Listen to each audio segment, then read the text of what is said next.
Xoş gördük. Bəzi mövzular var ki, o haqqda nə qədər danışılsa, nə qədər söhbət edilsə, nə qədər mütəxəssis fikri olsa da, yenə də azdır. Hələ o mövzu gələcəyi, bugünü və sabahı əhatə edirsə, söhbət bu gün də uşaqlardan gedir, dostlar. Mən belə bir qonaq axtarırdım ki, o məni belə qarşısına qoysun, uşaq tərbiyəsi ilə bağlı lazım gəlsə danlasın. Araşdırma edərkən bir nəfər üzərində dayandım. Elmir bəy İskəndərovdur. Qonağım NLP mütəxəssis psixoloqdur. Xoş gəlmisiniz. Çox sağ olun, təşəkkür edirəm. Çıxışlarınıza baxıram Elmir bəy. Birdən elə bilirəm ki, məni danlayırsınız. Çünki sizin dediyiniz səhvlər bu qədər oxumağıma, araşdırmağıma baxmayaraq mənim özümdə də var. Məsələn, elə sonuncudan başlamaq istəyirəm. Mən araşdırırdım, oxuyurdum və elə bilirdim ki, uşağa demək lazımdır ki, hansı sənəti istəyirsən özün seç, oxumaq istəmirsən oxuma, özün bilərsən, bu qərarı özün ver. Elə bu düşüncədə idim, yaydı. Dedim ki, sentyabr başlayanda uşağı qabağıma qoyacağam ki, bəs qızım 9-cu sinifsən, indi gəl seçək. Görək ki, sən oxumaq istəyirsənsə, müəllimləri gəl danışaq, oxumaq istəmirsənsə, azad seçimin var. Bir də sizin bir çıxışınız qabağıma çıxdı ki, bu nə deməkdir? Belə bir tərbiyə metodu ola bilməz. Uşağı öz başına qoysan, onsuz da oxumamağı seçər. Bu kimi düşüncələr var idi o çıxışda. Əslində ürəyimdən keçənləri deyirdiniz mənə. Elə bil ki, o belə deyim ki, mən oxuduqlarımdan, o uşaqlara həddindən artıq çox azadlıq vermək lazımdır, seçimi öz ixtiyarında qoymaq lazımdır fikirlərinə söykənərək o addımı atacaqdım. Siz mənə dediniz ki, yox, doğru yol bu deyil. Elə ona görə gəlin buradan başlayaq. Uşaqların azadlığı nə qədər olmalıdır? Biz doğrudanmı onlara bütün istədiklərini, seçimləri verməliyik? Təşəkkür edirəm. Deməli, iki şeyi bir-birindən ayırmalıyıq. Duyğu və davranış. Uşaqlar duyğuda azad olmalıdır. Əslində, bütün insanlar duyğuda azad olmalıdır. Davranışda isə müəyyən intizam qaydaları şərtdir. Biz heç bilirikmi ki, duyğu və davranış bir-birindən necə ayrılır? Bəlkə bir oranı da bizə balaca da olsa toxunasınız. Duyğu hisslərlə bağlıdır. Tutaq ki, mən bunu istəyirəm. Məsələn, nə bilim, bu köynəyi istəyirəm. Bura getmək istəyirəm. Bu telefonu əldə eləmək istəyirəm. İstəyirəm ki, mənim belə bir telefonum olsun. Bunların heç birinə ağıl verilməz. Duyğuya ağıl verilməz. Duyğuya ən yanlış yanaşma metodudur bu. Mən deyirəm ki, mən bunu istəyirəm. Sən deyirsən ki, yox, bizim pulumuz yoxdur. Bu dəqiqə gedib almadım. Deyirəm, istəyirəm də. İndi onu biraz danışa bilərik. Nə olacaq ki? Yəni, belə deyim ki, uşağın o duyğusunu zədələməmək üçün pulumuz olanda alarıq, gəl pul yığaq, alaq deyə bilərik. Əslində, mənim təklif elədiyim üsul daha rahat üsuldur. Belə ki, bir insanın duyğusunu anlamağın ən gözəl yolu o duyğunu ona təkrar edib ifadə etməkdir. Məsələn, mən deyirəm ki, mən bu telefonu istəyirəm. Uşaq deyir ki, mən bu telefonu istəyirəm. Mən o deyirəm ki, o telefonu istəyirsən. Deyir, kaş mənim filan marka telefonum olardı. Kaş sənin filan marka telefonun olardı. Bitdi. Nə olacaq onda? Məsələn, mən bunu etmək istəyərəm. Bu, o deməkdir ki, mən sənnənəm. Mən sənin tərəfindəyəm. Əslində, baxın, ifadə etmir ya, amma bu o deməkdir ki, mən də istəyərəm sənin bu telefonun olsun. Ancaq həyat istək üzərinə qurulmamalıdır. Yəni, o bircə cümlə uşağa başa salır ki, mən səninlə eyni tərəfdəyəm. Amma həyat bəzən o iPhone 17-ni bizə verməyə bilir. Bax, bu o birisini, o biri cümləni demirik. Bu dəqiqə duyğu hissəsindəyik. Yəni, düşünün, deyək ki, ailəvi münasibətlərdən danışaq. Tutaq ki, qadın evdədir, fərz eləyək, ya da ki, qadın da işləyir, kişi də işləyir. Axşam bunlar görüşdülər.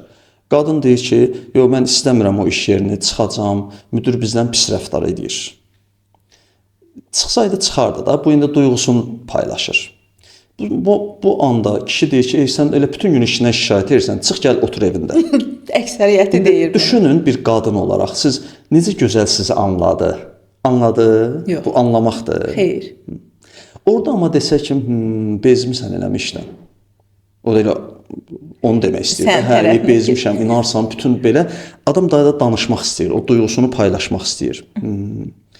Deyirsən çıxardın elə. Bax onun cümlələrini təkrar eləmək lazımdır. Onun sözlərini təkrar eləmək lazımdır. Çünki hər bir sözün insanın beynində böyük bir qarşılığı var. Duyğu qarşılığı.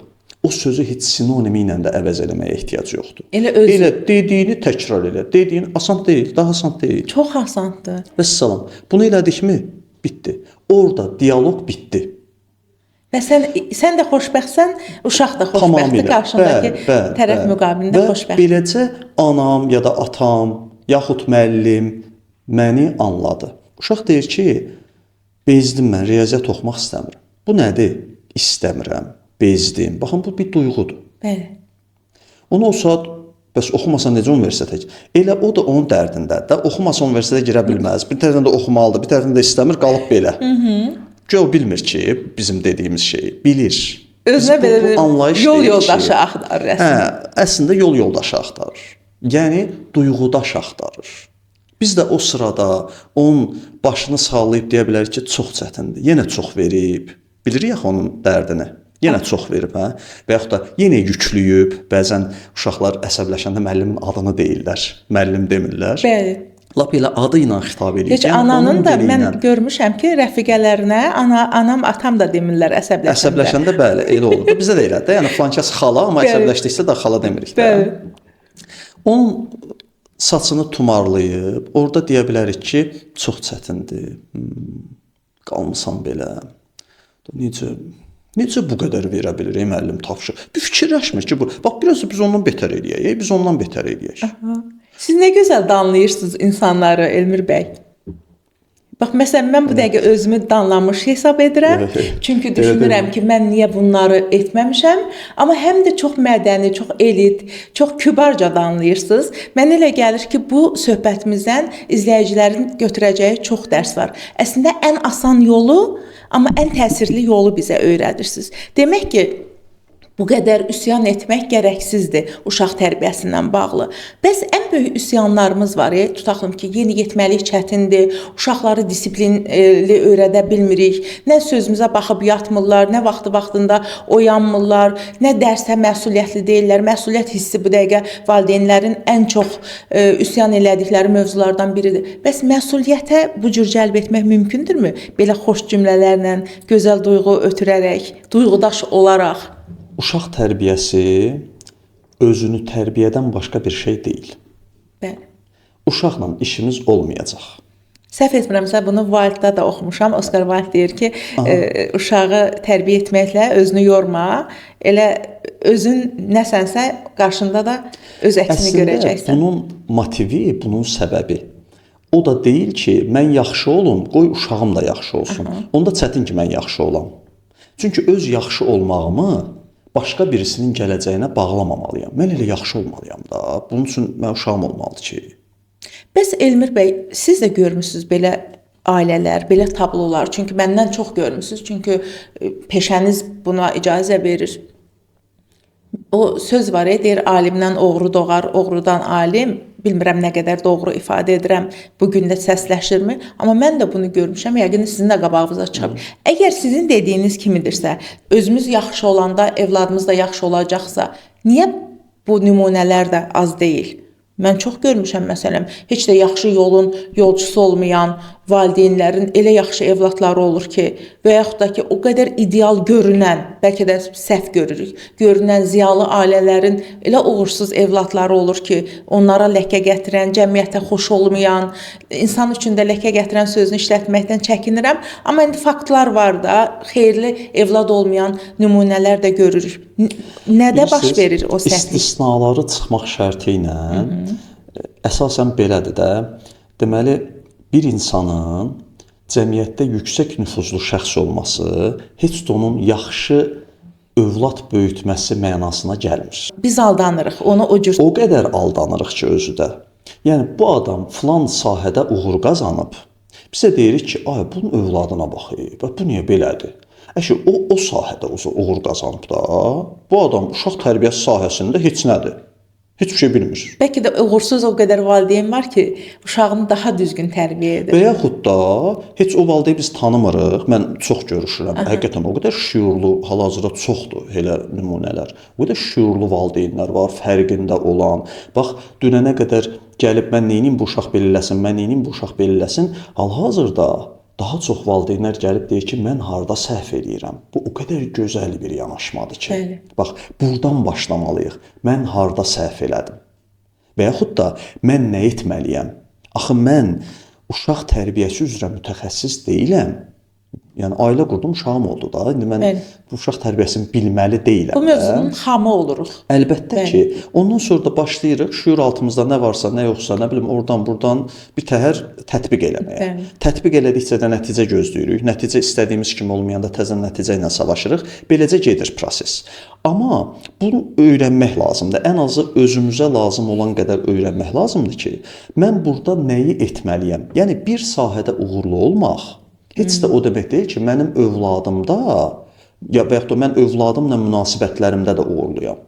Bu deyil. Hətta bəlkə də statistika aparıcısı o görürlər ki, adam hər hansı müəyyən bir sahədə bəlkə də nə qədər çox uğur qazanırsa, bəlkə başqa sahələrdə o qədər uğursuzdur.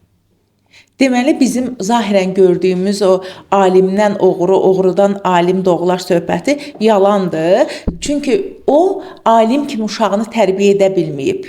Və yaxud da tam əksinə başqa sahədə uğursuz olan biri valideyn kimi çox yaxşı olur. Yenə də istisna ola bilər. Ancaq əsas burada çatdırmaq istədiyimiz fikir budur ki, mənim yaxşı olmağımın heç kimlə bir əlaqəsi yoxdur. Hətta uşağımla da. Əlbəttə. Mən yaxşı davranıram. Mən deyirəm ki, valideynlərə bu şəkildə davran. Müəllimlərə deyirəm ki, bu şəkildə davranmaq doğrudur. İndi mən oxuyub deyirəm ki, bunu belə eləmək doğrudur. Düzdürmü? Siz də deyirsiniz ki, yaxşı. Mən sənin sözünə baxacağam. Sonra gedirsiniz, o şəkildə yanaşırsınız, eləyirsiniz. Fərz eləyək ki, bir nəticə olmur da, uşaq başqa cür davranır. İndi siz burada niyə peşman olursunuz ki, düzgün davrandığınızdan? Axı özüm deyiləm, özüm düzgün deyiləm demək ki. Onu deyirəm də, yəni demək ki, siz orada nəsə bir üsul tətbiq eləyirsiniz. Gözünüzdə bir gözündə nəticədədir. Səmimi deyilsiniz yəni. Demək ki, səmimi olmayanda Elmir bəy, biz uğur qazanmayacağıq. Əlbəttə, bir bu, bir də ki, mən doğru davranıram. Mən dürüst bir insanam. Sabah o biri gəlib deyir ki, bax sən bu qədər dürüst oldun da, sən bax, nə bilim, 30 il dürüst yaşadın, 40 il, 50 il dürüst yaşamısan. Sən uşağın orada yalan danışdı. Mən nə deyim? Deyim ki, vay, kaş mən 50 il yalan danışardım. Nə yaxşı da mən dürüst olmuşam da. Uşaqla bağlı ilə baxarıq, görək nə edərik. Yəni mən niyə yaxşı elədiyim bir şeyə peşman olacağam? Mən valideynlərə demirəm, bunu edin ki, bu olsun. Deyirsiniz ki, sadəcə bunu edin. Bunu edin. Orada cümlə bitdi. Niyə edin? Çünki bu gözəl şeydir. Uşaqlara yalan danışmayın. Uşaqlarla gözəl rəftar edin. Nəzakətli olun. Yalançı vədlər verməyin. Onlarla yəni də yaxşı bir insan kimi ikili münasibət, gözəl bir münasibət qurun. Ən azı iş yerinizdə müdirinizlə qurduğunuz münasibəti qursaz necə olar? Ən azı başqasının uşağı ilə qurduğunuz münasibəti qursaz necə olar? Niyə öz uşağınızı öldürürsünüz? Gözəl münasibət qurun. Bitdi. Mən səninlə gözəl danışıram, sən məndən gözəl danışmırsan. Bu məsuliyyəti məndə deyil artıq. Mən səninlə gözəl danışdım. Əgər sənin rəftarın mənim rəftarımı dəyişdirəcəksə, onda mənim xarakterim nədir? Sənə bağlıyam da. Yaxşı davranırsan, yaxşı davranıram. Pis davranırsan, pis davranıram. Sənə nə edirsə, sən də onu elə. Onda mənim xarakterim harda qaldı? Demək ki, süni olan hər şey müvəqqəti olur və o müvəqqətilik də bizi bezdirir. Yenə də ortada bir nəticə olmayacaq. Bir gözü nəticədə olan hərəkət əsasən səmimi deyil və ehtimal ki, nəticə verməyəcək. Bəli.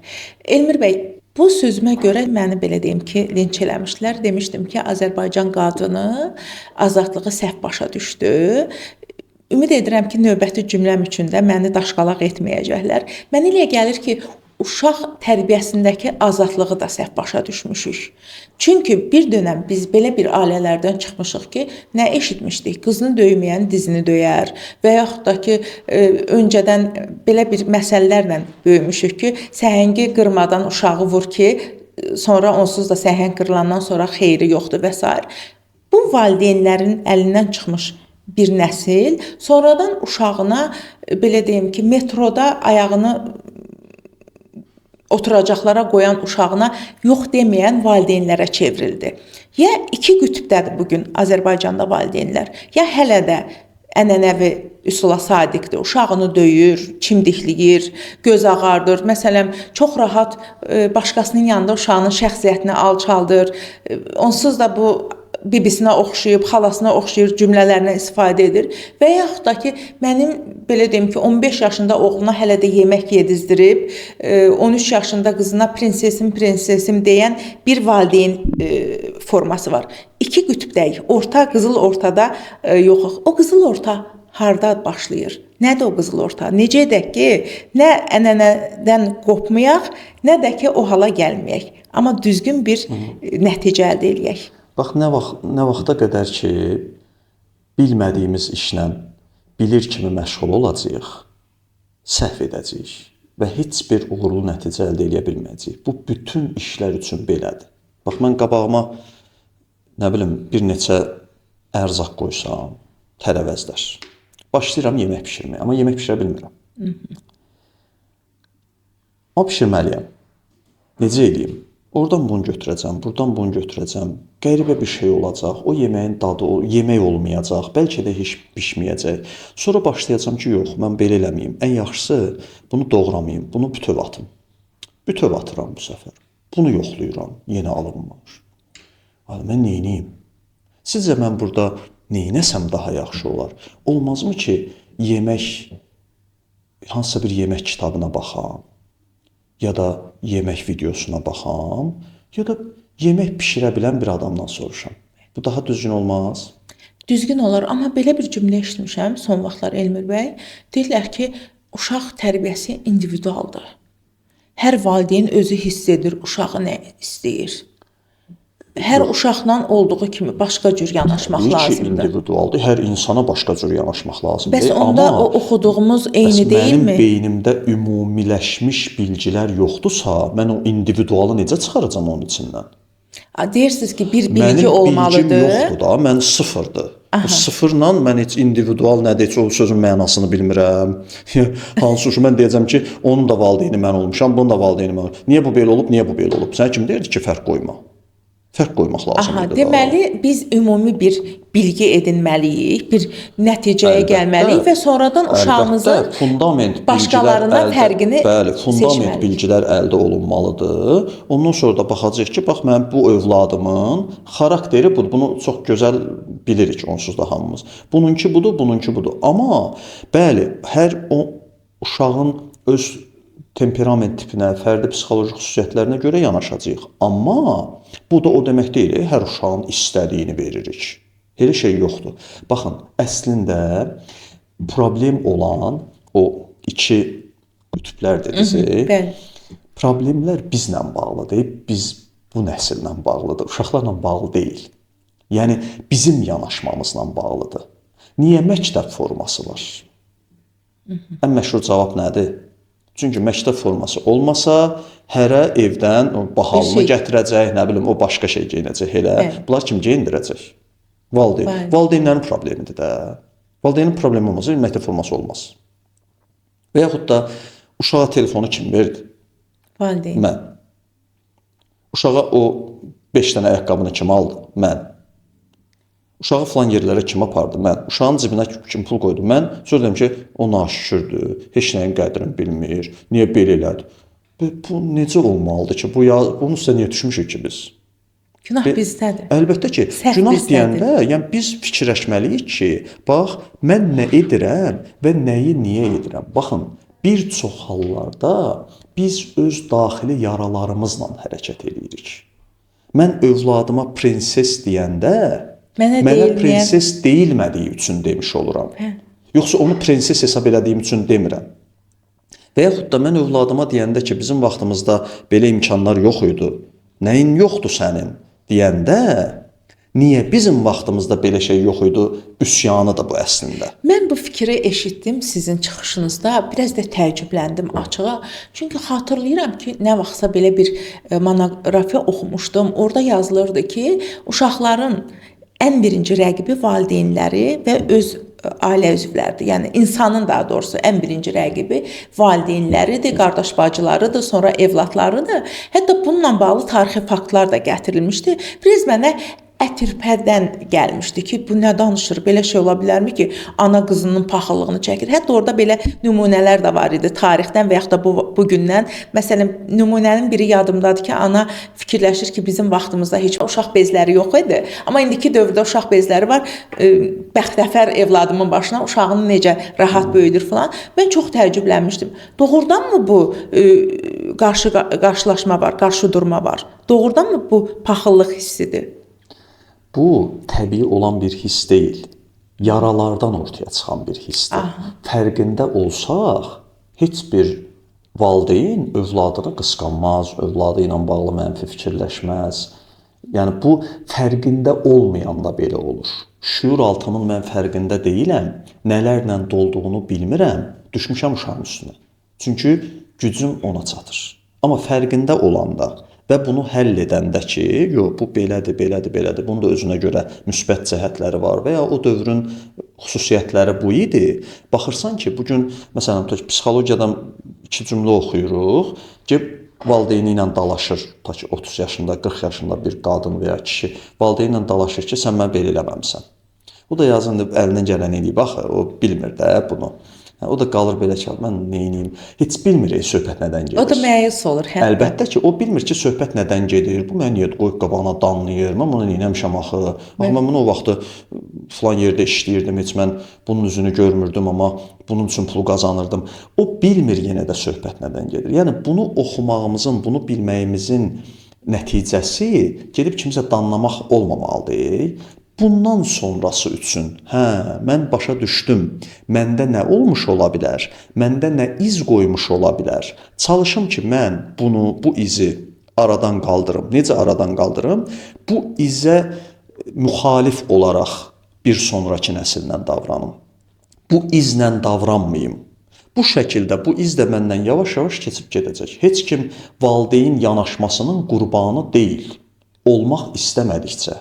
Əgər fərqində olarsa, valideyn istəyir ona nə edir eləsin, istəyir valideyni olmasın, istəyir yetim böyük. Heç bir fərq yoxdur. Onda bu belə deyirik ki, travmalarımın nəticəsidir mənim etdiklərim.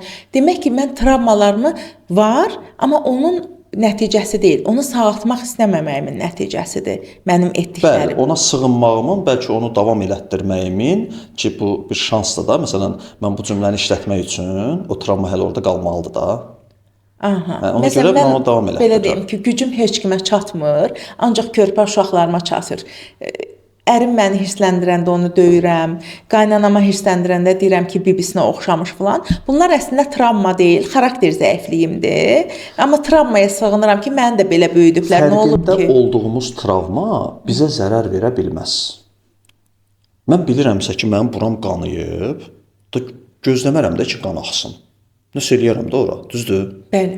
Nəsə eləmirəmsə, deməli mən ya ölmək istəyirəm, ya kiməsə nəyisə sübut eləmək istəyirəm, nəsə başqa bir fikrim var orada mənim, düzdürmü? Bəli, bəli. Deməli, ya bu qandır, bunun burasını bağla, nə bilim, düzəlt, və sonunda qan kəssin. Yoxsa bu düzgün deyil, axı, mənim travmalarım var. Soruşuruq, hansılardır? Heç bilmir. Bəlkə də bilmir. Bilirsə, və sonunda gözəl, get həll elə. Bilmirsə, öyrən və həll elə. Bu arada bunu deyim. Əlbəttə ki, müəyyən mənada travması olmayan çox az olar. Yəni, bəlkə də olmaz. Çünki bilmirəm də mən şüuraltı olaraq, uşaqlıq nəyi travma olaraq saxlayıb. Bilirsiniz də, heç bir hadisə travma deyil. Travma bizim o hadisəyə verdiyimiz mənadır. Mən axı bilmirəm uşaqlıqda hansı hadisəyə hansı mənanı vermişəm. Bəlkə də valideynlərimiz ideal olublar, amma hansısa bir qaranlıq, şimşək bizi qorxudub və biz əlbəttə və ya bir qonşu və ya dediyiniz kimi hər hansı bir fərqli vasitələrdən məndə hər hansı bir şey qalmış ola bilər. Mən bunun fərqinə varım Vəssalam, ona görə davranım. Baxın, heç bir davranış problemini uşaqlarda demirəm, amma böyüklər üçün deyirəm. Heç bir davranış problemini mən özümdə travma ilə əlaqələndirib işin içindən çıxa bilmərəm. Onda get adam öldür, denən ki, mənim travmam var idi, atam da öldürmüşdü. Niyə indi sizin nəsliniz insanlar qıracaq, elə şey olmur axı. Bunun nə hüquqi cəhətdən, nə mənəvi cəhətdən, nə psixoloji cəhət, heç bir cəhətdən bunu bir yerə qoya bilmərik. Ona görə də davranış, madam bu davranış belə elədir, insan özünün fərqinə varmalıdır ki, mən niyə bu gün bu şəkildə də biz işləyirik. Çox yaxşıdır ki, insanlar artıq şuurlu səviyyələri artdıqca, yəni o fərqindəlikləri artdıqca müraciət edirlər. Elmir bəy, duyğu hissəsindən danışdıq. Deyirsiniz ki, biz uşaqlarımızın duyğusuna yox deməli deyilik, əksinə onların yanında olmalıyıq.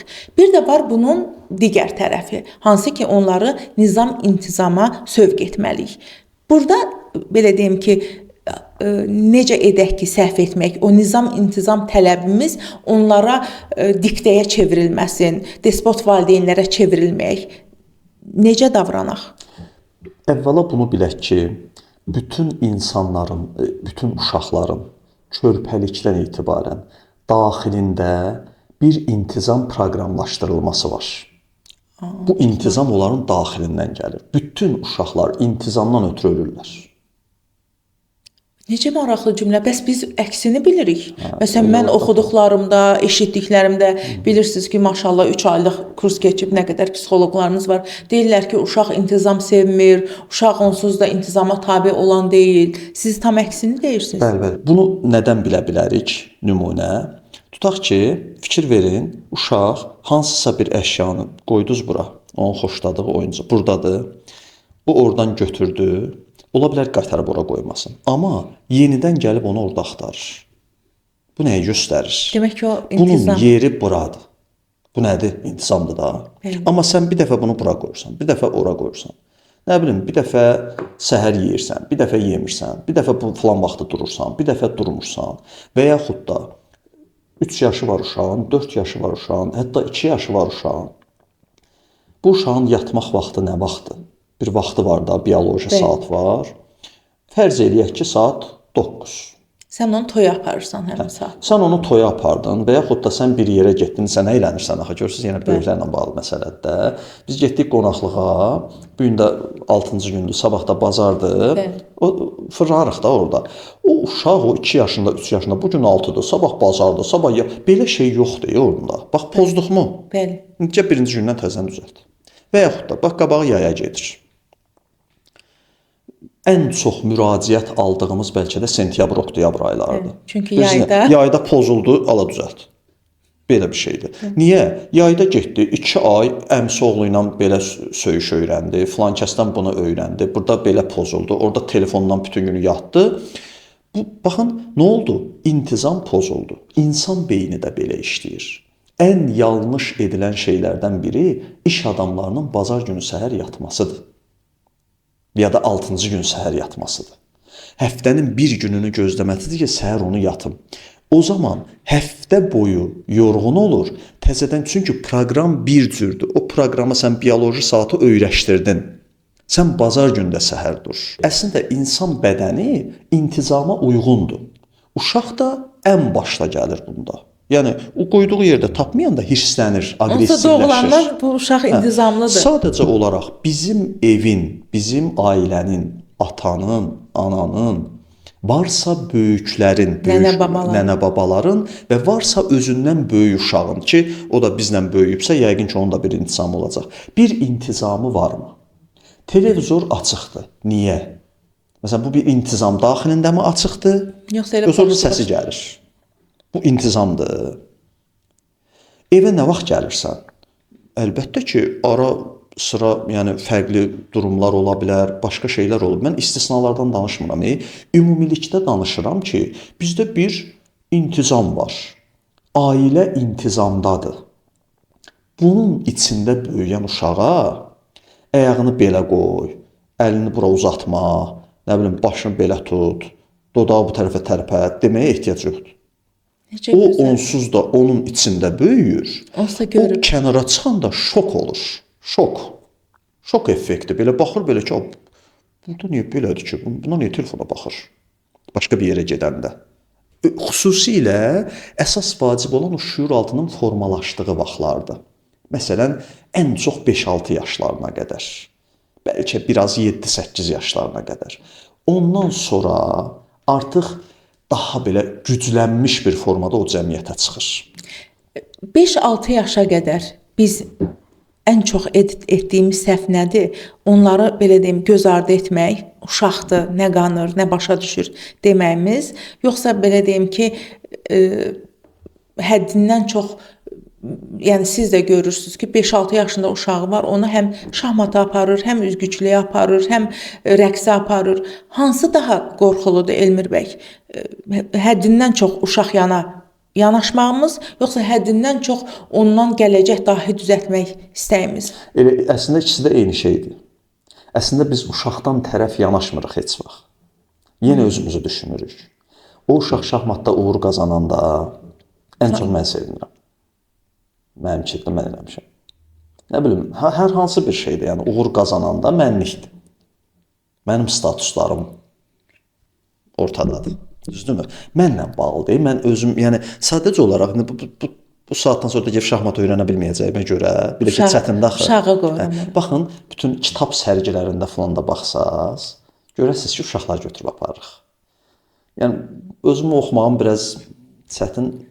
Özüm kitab oxumuram, amma uşağa 600 səhifəlik kitab verirəm ki, oxum. Mən özüm, biz bir-birimizi qırırıq, amma bacı qardaş mehriban olsun. Bu necə olar? Mən valideynlər deyəndə ki, bax evdə problem var. Bacı qardaş yola getmirlər ya da qardaşı ilə belə eləyir filan. Mən birinci bunu soruşuram. Siz necəsiz? Deyir, bizim də problemlərimiz var. Yox, o cümləni o tərəfə keçmə. Bizim də problemlərimiz yox. Elə o ondan danışaq. O elə ola bilməz. Bu yazığın, bunun üstünə nəyə düşünürsünüz? Bir bacı qardaşın uşaq vaxtı bir-birini qırması daha normaldır, yoxsa böyük adamların? Uşaq. Bunu deyirlər ki, uşaqdır da bu getdi. Amma sizdə normal deyil axı. Sizlə bağlı bir şey eləyək də, siz böyük adamlarsınız, yetkin insanlarsınız. Bunu danışmaq daha normaldır. Nəinki 5-6 yaşları var da, indi onlar belə-belə böyüyəcəklər. O çox da qəribə bir şey deyil. Madəm ki, ora toxunduq Elmir bəy, təəssüf ki, düzdür, keçən dəfə Mələk xanımla danışdım. Mələk xanım dedi ki, mən natamam ailə sözünü sevmirəm, funksional və disfunksional ailələr sözünü sevmirəm. Amma bilmirəm, hələ də ki, mən boşanmış ailələrə natamam deməyin deyə bilirəm, belə adlandıra bilirəm. Bəlkə də psixoloq deyiləm, bəlkə də insan düşüncəsini o qədər analiz edə bilmirəm.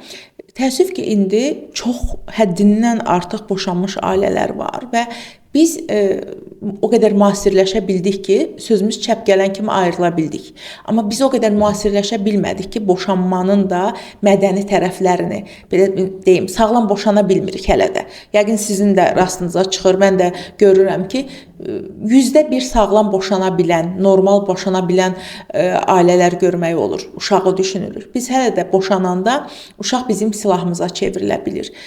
Burada belə deyim ki, uşağımızı qorumaq üçün daha çox nələrə, məsələn, ailədir, boşanmaq istəyir, bir yeniyetmə, bir də az yaşlı uşağı var. Necə ona izah etməlidir? Harda başlamalıyıq? Necə etməliyik ki, belə deyim ki, 2 canavara çevrilmiş ata və ananın qurbanına dönməsin uşaqlar, qurbanı olmasın. Bu, əlbəttə ki, çox geniş bir mövzudur. Mən bəlkə başqa vaxtda bu barədə də danışa bilərik. Sağlam boşanma nə qədər mümkündür? Bu böyük bir sual işarəsidir. Bəli. Sanki sağlam boşanmaq deyə bir şey var və biz onu öyrənməliyik. Zənn etmirəm. Sağlam boşanmaq mümkün deyil. Zənn etmirəm. Demək ki, uşaq zədəsiz ötüşməyəcək. Uşaq onsuz da zədəsiz ötüşməyəcək. Ancaq biz boşanmaların statistikalarını tuturuq. Və qorxulu rəqəmlər var. Bunu nəzərdən qaçırırıq ki, bəlkə ondan daha çox boşanmağa hazırlaşanlar var. Bəlkə ondan daha çox boşanmaq istəyib Bu Boşana və ya digər bilməyənlər səbəbə var. görə hələ də dayananlar var. Yəni sanki boşanmayanlar can deyib can eşidir, elə fikirləşməməliyik. Bəli. Bəlkə elə boşananlar var ki, daha normal durumdadılar və uşaqların da vəziyyətləri daha yaxşıdır. Nəinki bir-birini boşanmayan. qıran ailələrdir. Bəli. Amma bunun yolu boşanmaq deyil. Bunun yolu həll etməkdir. Mən düşünmürəm ki, bütün həll yolları bitib ondan sonra boşanıblar. Yəni boşanan ailələrin böyük əksəriyyəti. Mən bunu düşünmürəm. Bir dəfə oxumuşdum ki, deyirlər ki, boşanmaq müharibə qərarı kimi olmalıdır. Bütün sülh yollarını sınaqdan gözəl keçirməlisən və ondan sonra sən boşanma Amma məsələ qərarı burasındadır verməlisən. ki, bunu tərəflər yalnız öz beyinlərindən həll eləməyə çalışırlar. Bu mümkün deyil. Elə vaxt olur ki, biz artıq danışa bilmirik. Biz danışa bilmiriksə, danışmağa çalışmamalıyıq. Başqa birisi olmalıdır. O birisi bir mütəxəssis ola biləcəyi kimi, bir ailə böyüyü də ola bilər. İkimizin ortaq bir dostumuz və ya da ailəmiz ola bildiyi kimi, başqa birisi də ola bilər. Tamamilə yad biri. Tək ki, ikimizin də hörmət etdiyi ola bilər. Mənim bir bibim var, sən də ona hörmət eləyirsən. Sən bilirsən ki, o obyektiv yanaşacaq. Hətta çox vaxt sənin tərəfində olur. Əgər sən də razısansa, o bibimin yanına gedək. Amma mümkündürsə, o bibi də bu ailə məsələlərindən xəbəri olan bir adam olsun. Yoxsa belə yox, bu həll yolu deyil. Bala, bir-birinizi başa düşün. Da indi olur da belə. Bizdə də çox problemlər o. Başlasın öz problemlərlə danışmağa. Çıxış yolu deyil. Bu heç bir təsiri yoxdur da bunun ki, mən başqa şey yaşayıram da, sən mən başa düşmürsən olacaq. Bir də var ki, ona görə mütəxəssis, bax, psixologiya elmi buna xidmət eləyir ki, orta, obyektiv, hakim kimi yox, duyğuları anlayan bir insan kimi. Görək nə var? Onlar elə bilirlər ki, insan emosionallaşanda ağıl İkinci plana keçir. enir, aşağı enir. Yəni emosiya qalxdıqca ağıl düşür aşağı.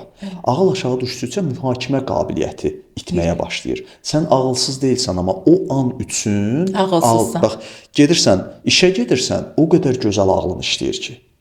Ev yolunda ağıl düşür aşağı. Çünki emosiya qalxır. Bunu anlamaq lazımdır. Ona görə də mən bu yüksək emosiya ilə, bu aşağı səviyyəli ağılla heç nə həll edə bilmərəm. Mən nə edəcəm? Elə bir şey eləməliyəm ki, elə bir adamın yanında oturmalıyam ki, o adamın emosional yanaşmır məsələyə, Ağılda yerindədir. daha çox ağıllı davranır və orada artıq fərqli yollar yoxlamaq olar. Mənim emosiyam qalxdıqca, ağlım endikcə mən elə bilirəm ki, mən bütün yolları yoxladım. Heç bir yol yoxlamamışam bəlkə də. Bəlkə də 2 dənə yol yoxlamışam. Və yaxud da özümdə olan yolların hamısını tükətmiş ola bilərəm. Bu dünyada elə yol ancaq mənim beynimdə olan yollardır ki, sonra mən gedirəm bir dostu ya da ki, qadınsa rəfiqəsinə, deyir ki, neyniyim? O da öz travması ilə ona məsləhət verməyə başlayır. Məsələn, biri deyir ki, aman adam ailə dağıtmaz. O onun özünə görə bir inancıdır. Bu biri də deyir ki, elə kişi ilə olmaz. Mən dözdüm, nə oldu ki? O fikirləşmir ki, bunu düşünərək ağıl vermir. Öz içindən ağıl verir. Elmir bəy, bu mövzuda sizlə danışacağıq. Mütləq indidən söz verin ki, gələcəksiniz, nə vaxtsa bu mövzunu danışacağıq. Amma belə başa düşdüm ki, əgər ailədə problem varsa, istər bu boşanma olsun, istər boşanmağa hazırlaşma olsun, istərsə də nəyəsə görə dözüb. Məsələn, bu belə olur da, yenə də siz daha düzünü bilərsiniz ki, kişilər komfort zonanı tərk etməkdən qorxurlar, xanımlar da daha çox maddi asılılıqdan ehtiyat edərək bir dənə əlavə edeyim. Buyurun. Komfort zonadan üstə gəl, komfort zona üstə gəl, qorumağa meylli olduqları üçün. Kişilərin o üstə gəl nə gözəl üstə gəldi. Mexanizmində qoruma var. O elə bil günlərlə, aylarla, illərlə itirmə hissəsini görə bilmir. O ancaq fokuslanıb pul qazanmağa, elə bil ki, ondan qoruyacaq. Ona görə ayrılmağa biraz müqavimət göstərir ki, sanki qoruya bilmədim. Əslində elə ən gözəl tərəfi o qorumaq hissəsidir. Komfort zonasından daha çox. Biraz da belə deyim ki, yumşaq səslənir. İnsan yenə də bir mərhəmət hissi oyanır onu biləndə. Nə yaxşı ki var o.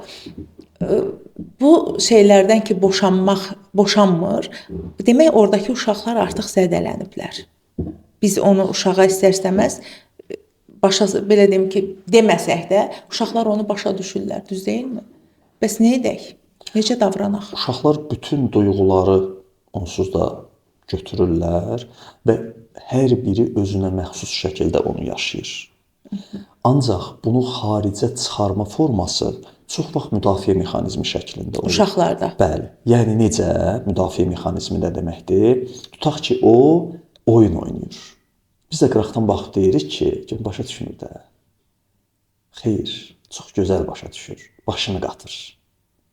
Biz bunu bilə bilmərik. Bizdən uzaqlaşır həmin müddətdə. Başını qatır, özünü günahkar hiss edir. Baxın, ailədə problem varsa, uşağın özünü günahkar hiss etmə ehtimalı çox böyük faizdir.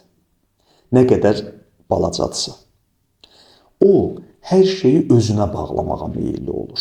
Çünki biraz mərkəzdə özü dayanır deyə, mən istəyirəm. Orada da mərkəzdə özünün dayandığını düşünür. Yəni, mənə görə olur bu dava-dalaşlar. Bu, ona təbii ki, daha böyük təsir göstərir.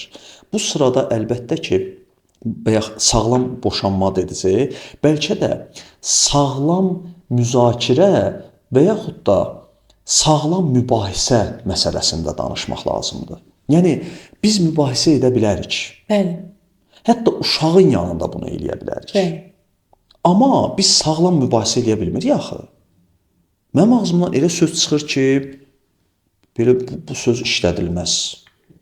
Ya da mən elə bir hərəkət eləyirəm ki, yəni duyğularımı, emosiyalarımı cilovlaya bilmirəm mən və ya sən və ya hər ikimiz. Və uşaq bunu görür. Bunun şahidi olur. Ya da o tərəfdən bunu eşidir. Üstəgəl, ən böyük problemlərdən biri. Biz gündüz dalaşırıq. Gecə yatdıq, durduq, səhər heç nə olmur. Biz axşam söhbət eləmişik, danışmışıq bəlkə, hansısa bir problemi yoluna qoymuşuq və hər şey qaydasına düşüb də. Amma uşaq onu görməyib. Uşaq o hissəni görməyib. Bu necə oldu? Bu səhər durdular, normaldır. Görün axşam nə yaşanacaq, görün səhər nə olacaq. Uşaqda qorxu yaranır. Bir qeyri-müəyyənlik içərisində yaşayır. Xüsusilə də, məsələn, boşanım yoxsa boşanmayım. Bu dilemada qalan ailələrdə uşaq hər zaman bir sonraki plandadır. Qorxudadır. Ana yoldaşına olan münasibətini uşağa əks elətdirdikcə, uşaq oradan əziyyət çəkir. Ata anaya görə, bu ana ilə aralar pozuldu deyə, yəni yoldaşı ilə arası pozuldu deyə, uşağa daha çox hədiyyə aldıqca, nə əlaqəsi varsa, uşaq yenə ikinci plana atılmış oldu. Yəni, nəzərə alınmadı. Fikir verdinizsə, emosiyaya görə davranılır uşaqla. Düzgün və ya yanlışa görə yox. Uşaq da başa düşmür emosiya qalxdıqca ağıl düşür. Uşaq da qalır intizamsız, heç bir şeysiz, nə onun bir sevgisi, gah sevgi, qayğı, gah da laqeydlik, etinasızlıq, saymazlıq və ya təhqir, tənqid və s. Ona görə də burada bəlkə o sağlam yanaşmamızı itirməməkdən danışmalıyıq. Mənim onunla problemim varsa, ona bir dəxli olmaz. Elmir bəy, deyirsiniz ki, sağlam boşanma anlayışı yoxdur. Sadəcə olaraq hadisələrə yanaşma və yaxud da ki, uşağımıza bunu sağlam sirayət etdirmə var. İndi sağlam boşanma anlayışı yoxdur, bəlkə bir qədər kəskin səslənə bilər. Amma həqiqətdir. Mən bunu demək istəyirəm ki, bununla məşğul olmayaq da. Bununla məşğul olduqca, qadın gedir, indi psixologiya deyir ki, sağlam boşanmağı öyrənək, sağlam boşanmağı öyrənək, sağlam evlənməyi öyrənək də. Bu qadın gedəcək yoldaşına deyəcək ki, biz sağlam boşanmağı öyrənmək. Güya yoldaşı ona deyir, oldu əzizim, gedək sağlam boşanmanı öyrənək. Ya biz onsuz da bir-birimizi qırırıq da. Bu utopiyadır, amma belə deyək ki, bütün hallarda real deyil də, yəni danışa bilərik, amma vallahi real deyil. Başa düşdüm. Əslində həqiqəti demək daha yaxşıdır ki, sağlam boşanma yoxdur, amma çıxış yolu var ki, uşaqlarınızı zədələmədən boşanın və yaxud da ki, mübahisə edin. Heç özünüzü də zədələmədən. Özünüzü də zədələmədən. Ola bilər bizim münasibətlərimiz yaxşı deyil, bu həddə gəldi, çatdı. Amma çox da zərər artıq zərər verməyə başlayırıq. Bu məsələni başqa formada həll etmək olur. Elmir bəy, çox söhbət etmək istəyirəm sizlə. Gəlin bundan soruşaq. Uşaqlarla hansı yaşdan müzakirə və mübahisə etməliyik? Yəni uşaqlar mənə elə gəlir ki, hər şeyi ailədə öyrənməlidir. Elə mübahisəni də, müzakirə etməyi də, belə deyim ki, empatiya qurmağı da və s. və ilaxır. Ya hansı yaşdan uşaqla müzakirə edək, mübahisə edək, necə quraq bu metodu? Deməli, hansı yaşdan deyəndə hər bir yaşa görə, o yaşın xüsusiyyətlərinə görə, o yaşın daha çox qavrama formasına görə, yəni tutaq ki, konkret anlayışdır, mücərrəd anlayışdır və s. o yaşın xüsusiyyətinə görə uşaqla ünsiyyət qurmaqdan danışa bilərik. Aha. Seçim verəcəyik, düzdürmü? Bəli. Hansı yaşda nəyin seçimi verirlər? Biz bunları bilməliyik. 10 yaşında bir uşaq ad günü etmək istəyir, 10 nəfər dostunu çağırmaq istəyir və sən bunu uyğun görmürsən. Deyirsən ki, biz ailəmizlə bunu qeyd edəcəyik. Bunu müzakirə etmək lazımdır. Biraz da mübahisəyə çevriləcək. Çünki artıq uşağın 10 yaşı var. Necə davranaq? Uşağa aid olan məsələlərdə biz mübahisə etməməliyik də. 10 Seçim yaşı var. onların. Əlbəttə ki, mənim 10 yaşım olur. Mən bu 10 yaşımı bu şəkildə qeyd eləmək istəyirəm. Müdaxilə yersizdir. Əgər yanlış bir şey istəmirəmsə, mən demirəmsə ki, gedib uşaqlarla bir həftə falan yerdə qalacam 10 yaşında. Bu, yəni yanlışdır, doğru hesab etmirəm də. Mən öz yoldaşlarımla qeyd eləmək, baş üstə. Sən bu gün öz yoldaşlarınla qeyd elə, ya da günorta yoldaşlarla qeyd elə, axşam biz qeyd eləyərik, ya bu gün yoldaşlarla qeyd elə, sabah da biz qeyd eləyərik, ya bir gün qabaq biz qeyd eləyərik. Bu ona aid olan bir məsələdirsə. Yəni belə deyirsiniz ki, uşaqların seçiminlə bağlı heç bir şeydə sən haqlı ola bilməzsən. Ona aiddirsə və yalnız ona təsir edən bir şeydirsə, burada seçim vermək gözəl olar. Mübahisə yersiz. Tutaq ki, bəzi məsələlər var. Mübahisə, bu arada bunu deyim, heç bir halda tövsiyə olunmur. Heç bir yaşda, heç bir halda, hətta mümkünsə heç bir insanla. O mübahisənin mənası yoxdur. Gördük ki, mən uşağa bunu dedim. Dedim ki, bu köynək məncə sənə daha yaxşı yaraşar. O dedi ki, yox, mən bu köynəyi istəyirəm. Bir dəfə də deyərəm uzaqbaşı ki, məncə bu daha yaraşar. O da dedi ki, yox, mən bunu istəyirəm. Köynək onundur, o geyinəcək, o cəmiyyətə çıxacaq. O zaman, baxın, bunu bir davaya çevirməmək lazımdır. Bir haqlılıq davasına çevirməmək. Mübahisə haqlı çıxma davasıdır. Buna ehtiyac yoxdur. Nəticədə mənim məqsədim haqlı çıxmaqdırmı, yoxsa doğrunu tapmaqdırmı? Mən doğru davranaramsa, mənim orada işim bitər, girişdə dediyimiz kimi. Yəni siz doğru bildiyinizi deyirsiniz ki, bu qara köynək sənə daha yaxşı yaraşacaq və missiyanı bitirirsən. Bəli. Bunu da deyim ki, uşaqlarla məsləhətləşiləcək məsələlər var. Məsləhətləşilməyəcək məsələlər var. Məsələn. Tutaq ki, bir qadın ayrılmaq istəyir, boşanmaq istəyir. Bunu 15 yaşındakı qızı ilə məsləhətləşir. Bu olmaz. Bu yol verilməzdir. Çünki haqqında danışdığınız insan onun atasıdır. Necə bir adam olur olsun, heç bir fərqi yoxdur. Ona heç kim atasının pis bir adam olmasını istəməz. O onun atasıdır. Onun o kişiyə bəslədiyi duyğularla o qadının o kişiyə bəslədiyi duyğuların mahiyyəti eyni deyil. Bəli.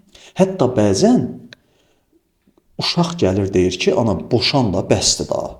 Yəni əziyyət çəkirsən falan belə.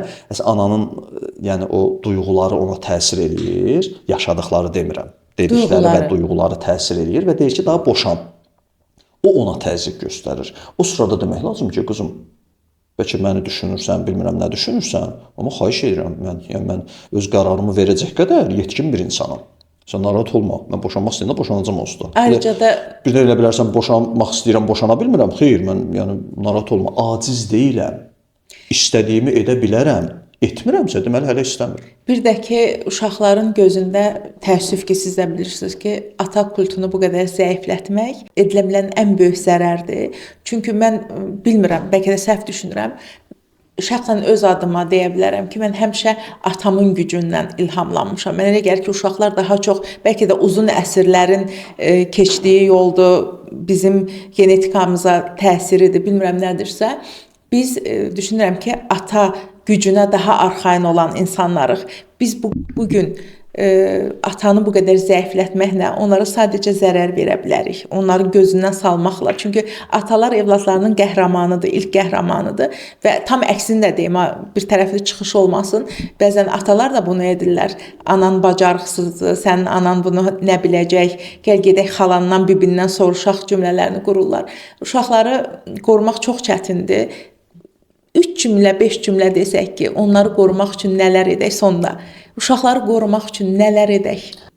Zərərli vərdişlər, cəmiyyətdə rast gələ biləcəkləri, tutaq ki, zərərli davranışlar və yaxud da onların özlərinə yönələ biləcək davranışlar. Bütün bunlardan uşaqları qorumaq istəyiriksə, biz ta körpəlikdən etibarən onlarda müəyyən bir dəyər sisteminin formalaşmasına çalışmalıyıq. İnsanı qoruyan, onun daxili inanc və dəyərlərindən başqa bir şey deyil. Heç bir xarici amil insanı qorumağa yetərli olmur. Onun daxilində elə bir dəyər, elə bir inanc sistemi olacaq ki, o ona görə dürüst olacaq. O ona görə gedib kimsəni aldatmayacaq. Biz uşağa deyəndə ki, səni vuranı sən də vur. Biz ona dəyər aşılamamış oluruq. Bəli. Biz onu reaktiv böyütmüş oluruq. Yəni reaksiyalı, reaksiya göstər. Yəni sən heç bir dəyərin yoxdur, qarşındakına uyğun. Ona bax, o neynəsə ona görə. Səni sevməyəni sən sevmə. Sənə dəyər verməyənə dəyər vermə. Bunlar hamısı bu arada mücərrəd anlayışlardır. Heç bilmir sevgi nədir, dəyər nədir, o da ayrı məsələ. Bununla dedikcə, yəni qarşı tərəfə bax, ona görə davran. Sən bunu paylaşdın, bunun içinə ver bəyəndi. O qədər dəyərlidir bu paylaşdığın bilgi. Yoxsa o bilgi özündə dəyərli deyil ki. Baxır nə qədər adam bəyəndi də. Və belə böyüdəriksə, bu uşağın gözü davamlı başqa yerlərdə olarsa, bu dəfə biri ona qarşı nalayiq bir ifadə işlədəndə, o öz dəyərindən çıxış eləyə bilməyəcək. Olsa emosiyalarla çıxış eləyə biləcək. Gücü çatırsa döyəcək, gücü çatmırsa küsəcək. Yəni ya aqressiv davranacaq, ya depressiv davranacaq. Bunun ikisi də yanlışdır və səhvdir və yaxşı davranış deyil də. Amma o öz daxili dəyərindən yola çıxaraq daha müdrik bir formada ona qarşılıq verə bilər. Məsələn, nalayiq söz işlətdi, o sadəcə belə baxa bilər ki, yəni bunun ailə tərbiyəsi həqiqətən çox maraqlıdır. Amma mən o sözü işlədə bilmərəm. O sözü işlətməməklə güc qazanır. Güc davada deyil, güc haqlı olmaqda deyil. Ən çox güc çox vaxt susmaqdadır. Çünki o susmanın altında çox şeylər var. İnsan əmin olmadığı bir məsələ ilə bağlı mübarizə aparır. Mən bir şeydən əminəmsə, heç kim onun əksini mənə sübut eləyə bilməyəcək. Bəli.